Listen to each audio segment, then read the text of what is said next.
For decades, the Congolese military has been crippled by a relentless cycle of corruption, mismanagement, and chronic underfunding, rendering it one of Africa's most ineffective fighting forces. Despite its immense size, the armed forces of the Democratic Republic of the Congo, or FARDC, has repeatedly failed to contain rebel movements, most notably the M23 rebellion, which continues to wreak havoc in eastern Congo. This persistent failure is deeply rooted in historical neglect, inadequate training, outdated equipment, and profound political interference. Welcome to Lands of Stakes, where we delve into the intricate histories that shape our world. But what truly crippled this vast military, allowing groups like M23 to resurface and threaten national stability? The first Congolese military force, the Force Publique, was formed in August 1888, during the period when King Leopold II ruled the Congo as his personal possession. Like many other colonial armies, it was commanded by European officers, while Congolese soldiers served in the lower ranks. Crucially, the Belgian administration made no effort to train local officers, ensuring that the military remained entirely dependent on foreign leadership until the final years of colonial rule. When independence was declared on June 30, 1960, the Force Publique remained largely unchanged, still under European command.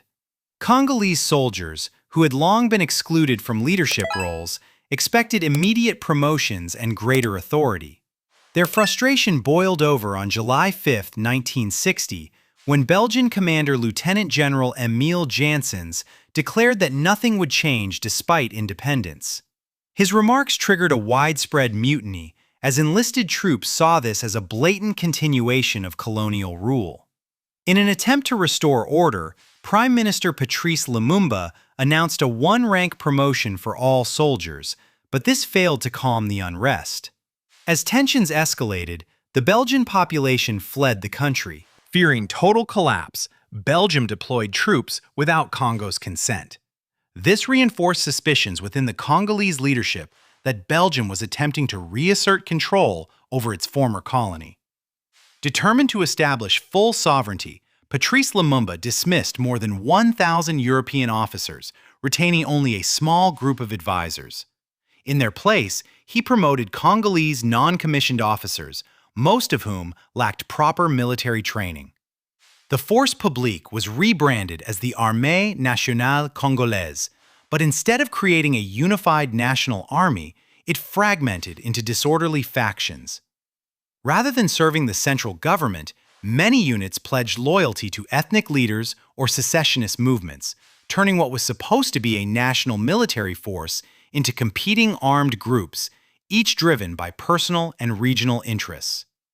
In 1965, following years of political turmoil, Joseph Désiré Mobutu, later known as Mobutu Sese Seko, then Army Chief of Staff, seized power in Congo for the second time, having already orchestrated a coup in 1960. Once firmly in control, Mobutu rebranded the country as Zaire in 1971, establishing a regime where the privileged flourished while the majority struggled. Under Mobutu's rule, the Congolese National Army was renamed the Zairean Armed Forces. However, rather than strengthening it, he subjected it to constant purges, political manipulation, and frequent reorganizations.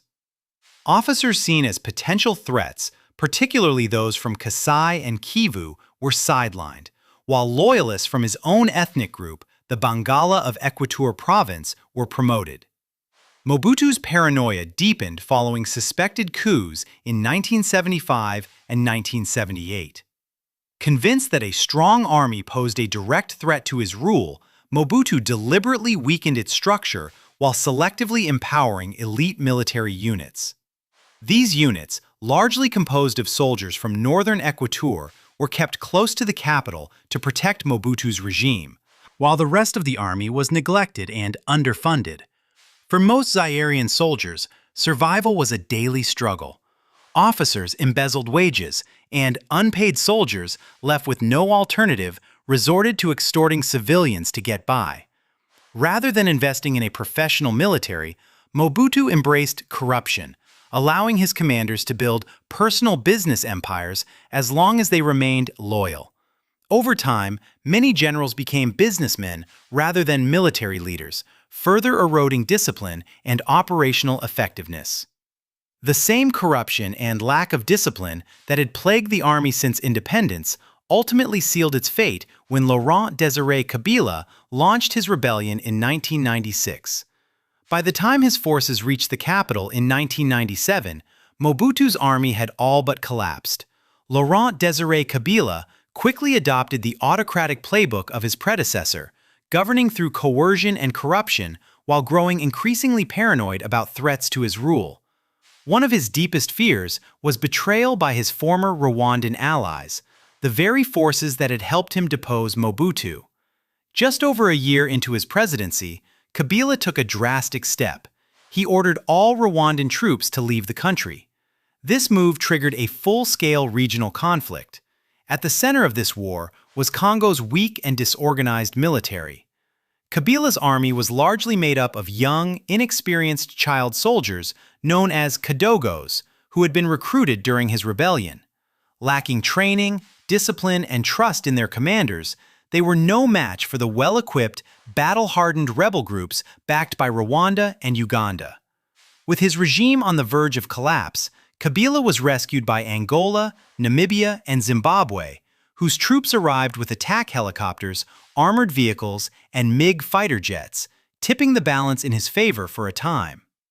Laurent Kabila's rule ended abruptly on January 16, 2001, when he was assassinated inside his presidential palace in Kinshasa. His 29-year-old son, Joseph Kabila, was quickly installed as president, inheriting a war-ravaged nation still embroiled in conflict. In December 2002, the Global and Inclusive Agreement was signed by the key factions involved in the Second Congo War, marking a significant step toward ending years of bloodshed.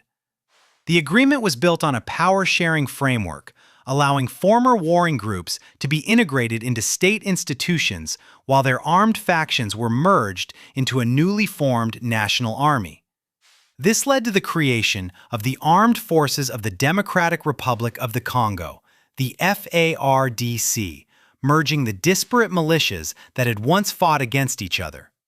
While intended to stabilize the country, this arrangement sowed the seeds of future divisions within the military. Appointments within the FARDC were not based on military experience or merit, but rather on political considerations. Commanders were selected for their loyalty rather than their competence, creating an army where personal connections mattered more than battlefield strategy.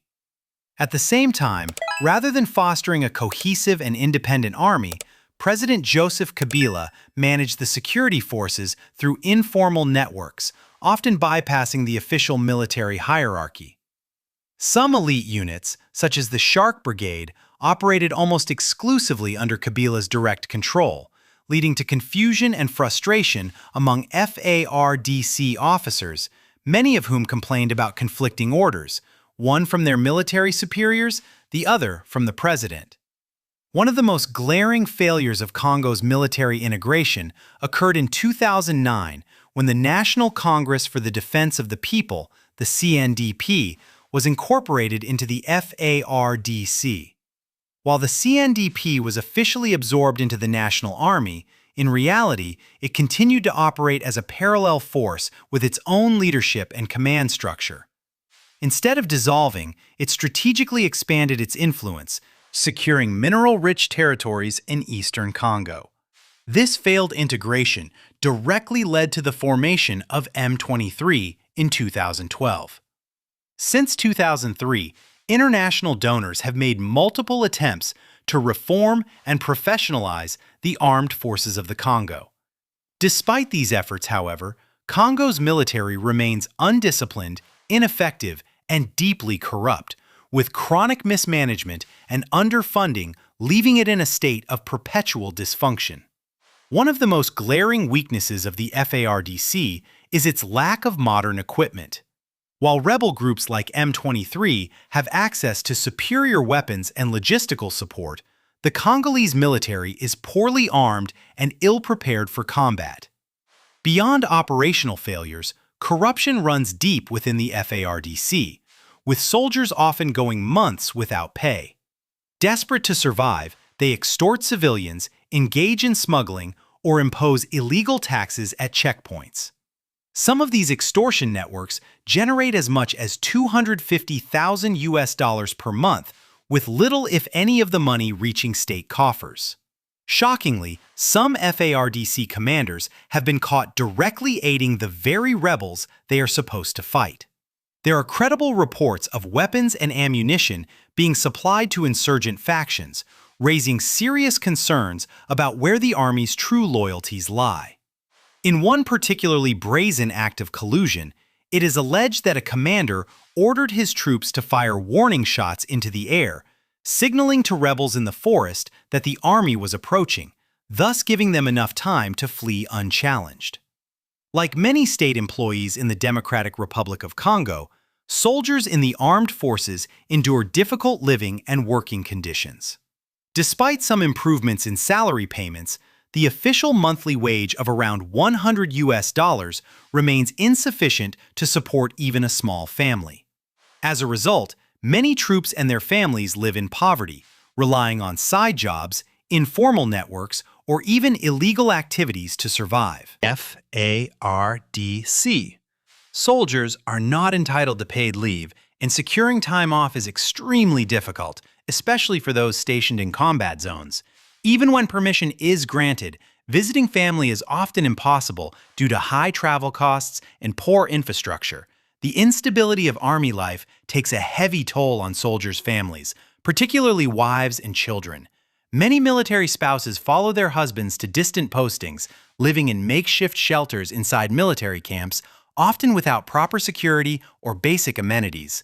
These unprotected settlements leave them vulnerable to attacks by armed groups, disease, and extreme poverty. The dire conditions within the FARDC have led to a rise in desertion and criminal behavior among soldiers. In July 2024, 27 soldiers abandoned their positions in the villages of Kese and Matembe. They were later caught stealing goods from local shops, and among those arrested were 4 of their wives who had received stolen items. These incidents have resulted in harsh military crackdowns. In May 2024, several Congolese soldiers and officers were sentenced to death for cowardice and fleeing the enemy after a trial in Goma. While the government claimed these actions were meant to enforce discipline, human rights activists argue that soldiers were being scapegoated for deeper systemic failures. The persistent weakness of the Congolese military has allowed M23 and other rebel groups to thrive, exposing the government's growing dependence on foreign forces, mercenaries, and irregular militias. Until the FARDC undergoes major structural reforms, the cycle of rebellion, military failure, and external intervention will likely continue, leaving Congo, especially its eastern part, trapped in endless instability.